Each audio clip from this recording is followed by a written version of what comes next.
हम बूढ़े हुए हैं, लाचार नहीं, जैसे माँ नहीं, कोढ़ की बीमारी है। अपने घर के कमरे में बीमार पड़ी राजकुमारी जी शून्य में निहार रही थीं। कहने को उनकी बीमारी कोई बड़ी नहीं थी, पर जब मन ही बीमार हो तो तन कैसे बेहतर महसूस कर सकता है। अम्मा जी, लीजिए ये खिचड़ी, खाकर दवाई ले लीजिए। तभी उनके घर काम करने वाली बाई ने आवाज़ दी, ना रे, भूख नहीं है मुझे। उन्होंने उदासी के साथ कहा, अरे अम्मा, खाओगी नहीं तो दवाई कैसे लोगी, और दवाई नहीं लोगी तो ठीक कैसे होगी। बाई प्यार से बोली, क्या करना है ठीक होकर, वैसे भी तन का रोग दवाई से ठीक हो सकता है, पर मन का क्या, वो बीमार हो तो कोई इंसान कैसे ठीक रह सकता है। राजकुमारी जी बोली, अम्मा, एक बात कहें आपको, छोटा मुंह बड़ी बात होगी, पर खुद को रोक भी नहीं पा रहे कहने से। बाई बोली, तेरी किसी बात का कभी बुरा माना है क्या मैंने? तू तो मेरे बेटे बहू से बढ़कर है, बोल क्या बोलना है। राजकुमारी जी बोली, अम्मा, तुम्हें भैया जी और भाभी ने इस कोठरी में पटक दिया है और तुम चुपचाप यहाँ आ गईं। वो कितने कितने दिन यहाँ झांकते नहीं, अपने बच्चों को दादी के पास नहीं आने देते। ना आपका पूरे घर में डोलना उन्हें पसंद है, फिर भी आप उनके प्यार में मरी जाती हैं, ऐसा क्यों? राजकुमारी जी की मुँह लगी बाई ने आखिरकार मन की बात बोल ही दी।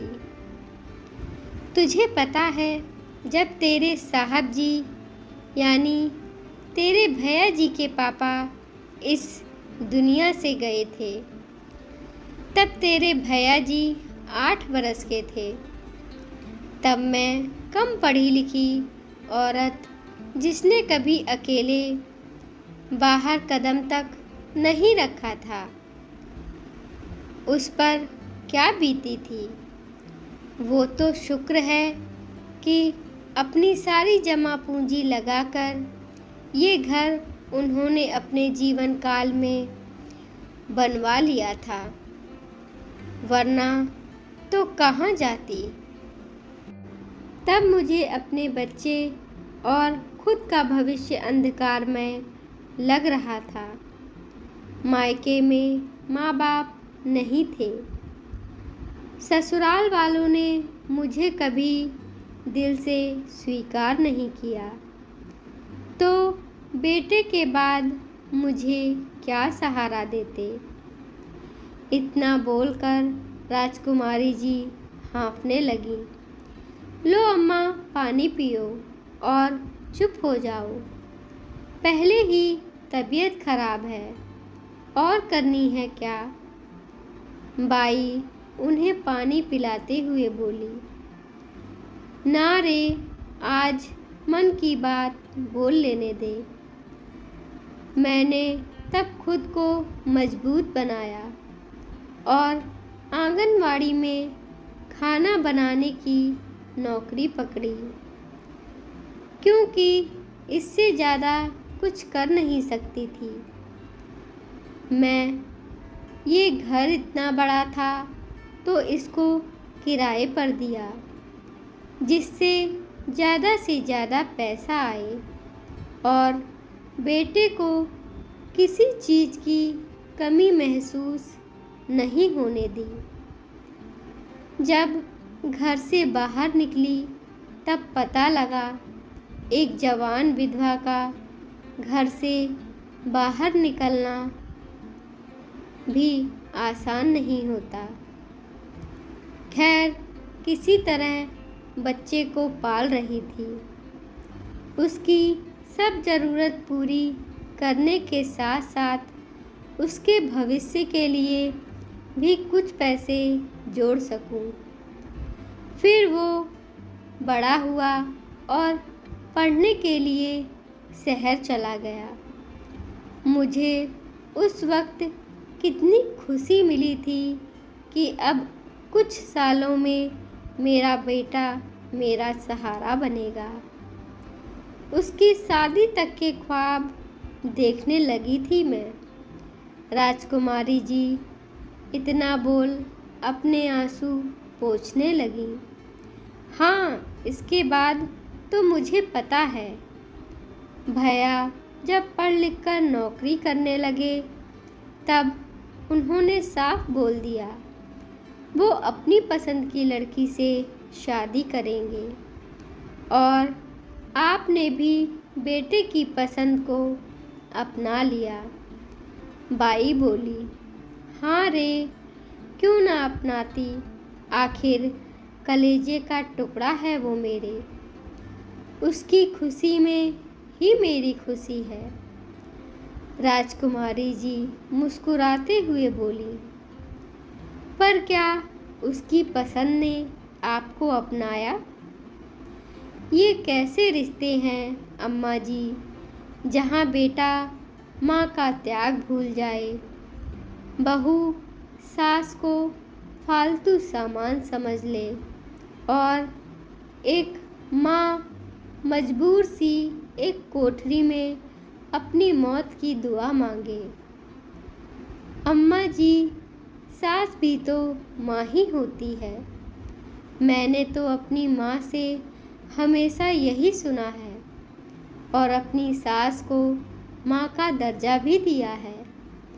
आज भी मेरे घर में सबसे ज़्यादा महत्व मेरी सास को दिया जाता है, ना कि पुराने सामान सा उन्हें अलग थलग डाल दिया जाता है।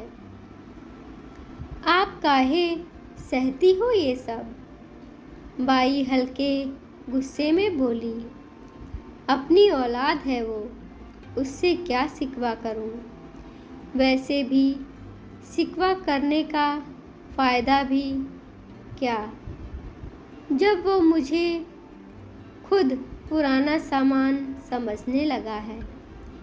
राजकुमारी जी फिर एक बार आँख के आंसू पोंछते हुए बोली, अम्मा जी, जब रिश्तों में स्वार्थ आ जाए तब वो खोखले हो जाते हैं। तब उनसे शिकवा नहीं किया जाता, बल्कि उन्हें उनकी औकात बताई जाती है और अपनी कीमत जताई जाती है। बाई ने कहा। तभी बाहर से राजकुमारी जी के बहू मेघा की आवाज़ आई तो बाई चली गई। बाई के जाने के बाद राजकुमारी जी सोच में पड़ गई। यूँ तो उनकी उम्र कोई ज़्यादा नहीं, लगभग 55 साल थी, पर अपनों की बेरुखी ने वक्त से पहले बूढ़ा कर दिया था उन्हें। अपने अकेलेपन से जूझ रही थी वो। कहने को बेटा बहू 2 पोते थे, पर उनके पास आ बैठने की फुर्सत किसी को नहीं थी। इस बीमारी में भी एक बाई ही थी जो उनकी सेवा कर रही थी। बेटे को नौकरी मिलते ही उनकी आंगनवाड़ी की नौकरी भी छुड़वा दी थी, वरना वहीं मन लगा रहता। तब उन्होंने भी खुशी खुशी छोड़ दी थी नौकरी कि अब बेटे बहू के बच्चों को खिलाऊंगी। पर बहू मेघा को उनका घर भर में घूमना भी पसंद नहीं था, तो तो वो एक कमरे में सिमट कर रह गई थी। अपने अतीत और वर्तमान की सोचते सोचते उनकी आंख लग गई। अरे, तू मालकिन है इस घर की।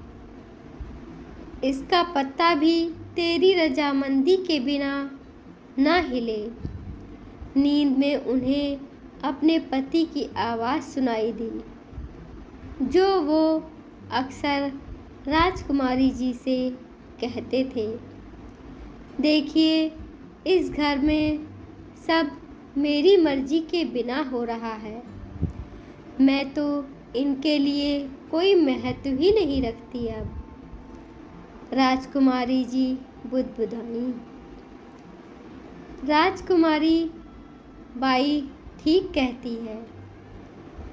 जब कोई तुम्हारा महत्व ना समझे तो उसे बताया जाता है। यूं खुद को मन ही मन में घुलाया नहीं जाता। पति जी बोले, पर अपने बच्चों को कैसे कोई महत्व समझाए? उन्हें तो खुद पता होना चाहिए ना। राजकुमारी जी बेबसी से बोली, जब रिश्तों में खोखलापन आ जाता है तब औलाद माँ बाप की कीमत नहीं समझती। ऐसे में माँ बाप का फ़र्ज है अपने भटके बच्चों को सही राह पर लाएं। फिर चाहे तुम्हें साम दाम दंड भेद की नीति ही क्यों ना अपनानी पड़े। इनको ये बताना ज़रूरी है कि हम बूढ़े हैं पर लाचार नहीं। पति जी बोले।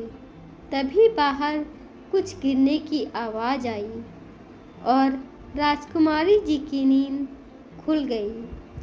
उन्होंने आंखें मलते हुए चारों तरफ देखा, पर वो जिसे ढूंढ रही थीं वो तो वहाँ थे ही नहीं। राजकुमारी जी में एक बदलाव सा आया। अब वो वक्त पर खाना, दवा सब लेने लगी और कुछ दिन में ही ठीक हो गई। हालांकि शरीर में कमज़ोर थीं, पर इतनी नहीं कि चल फिर ना सकें। माँ, आप बाहर क्यों आईं? कुछ चाहिए था तो बाई से बोल देती। मेघा ने देख लिया तो गुस्सा करेगी। राजकुमारी जी अपने कमरे से उठकर बैठक में आकर बैठीं तो उनके बेटे ने कहा, क्यों गुस्सा होगी वो, और किस हक से होगी? ये मेरा घर है। मैं चाहे जहाँ आऊँ जाऊँ। वो कौन होती है मुझे मना करने वाली? राजकुमारी जी सहमने की जगह लापरवाही से बोली और टीवी चला लिया। ये टीवी किसने चलाया इस समय? तभी मेघा अपने कमरे से ही बोली, मैंने चलाया है, इस घर की मालकिन ने। तुम्हें कोई ऐतराज़ है? राजकुमारी जी जोर से बोली। उनकी आवाज़ सुन मेघा गुस्से में बाहर आई। आप यहाँ क्या कर रही हैं? थोड़ी देर में मेरी कुछ दोस्त आने वाली हैं, आप अपने कमरे में जाइए। मेघा बोली, नहीं, आज मेरा टीवी देखने का मन है। तुम अपनी दोस्तों को अपने कमरे में बिठा लेना। राजकुमारी जी बिना बहू की तरफ देखे हुए बोली। बहू और बेटा दोनों हैरान थे। डरी सहमी सी रहने वाली माँ आज इतने आत्मविश्वास से कैसे बात कर रही हैं? तुम कुछ नहीं बोलोगी?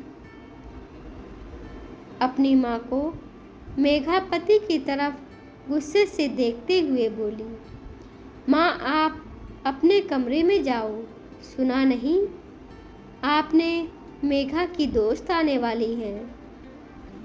बेटा अपनी पत्नी के आगे बेबस होकर माँ से बोला, देख बेटा, तू भले बीवी का गुलाम है, पर ये मत भूल ये घर मेरे नाम है और मैंने आज ही वकील को बुलाया है। राजकुमारी जी टीवी बंद कर बेटे के पास आकर बोली, वकील को?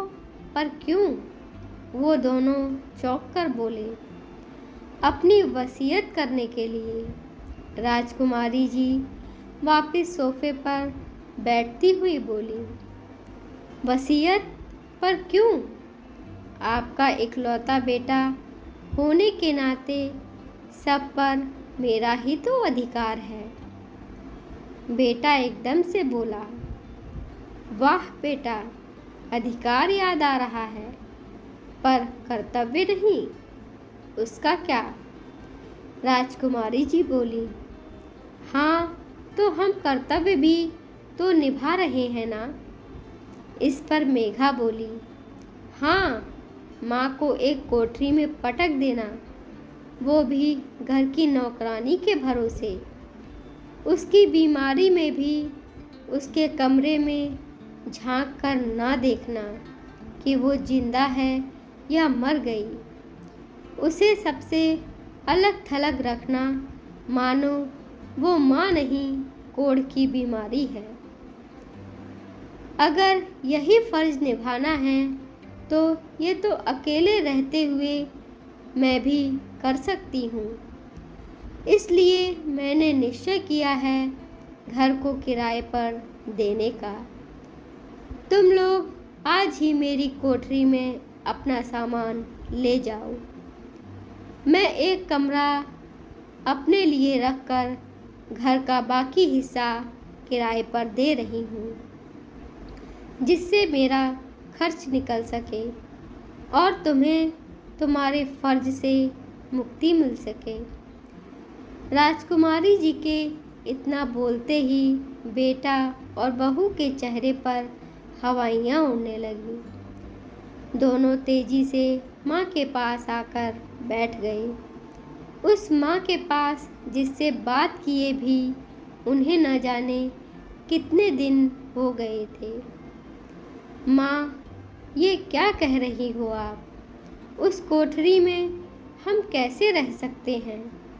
और आपको तो पता है आपका बेटा एक अच्छी कंपनी में है, उससे मिलने वाले लोग आते रहते हैं, आपकी बहू की सहेलियां आती हैं, हमारी क्या इज्जत रह जाएगी?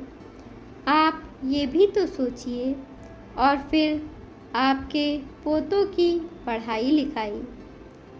बेटा माँ के कंधे पर हाथ रखकर बोला, वाह बेटा, जब माँ वहाँ रह रही थी तब कोई दिक्कत नहीं थी, अब खुद को रहना पड़ेगा तो हवा खराब हो रही है तुम दोनों की।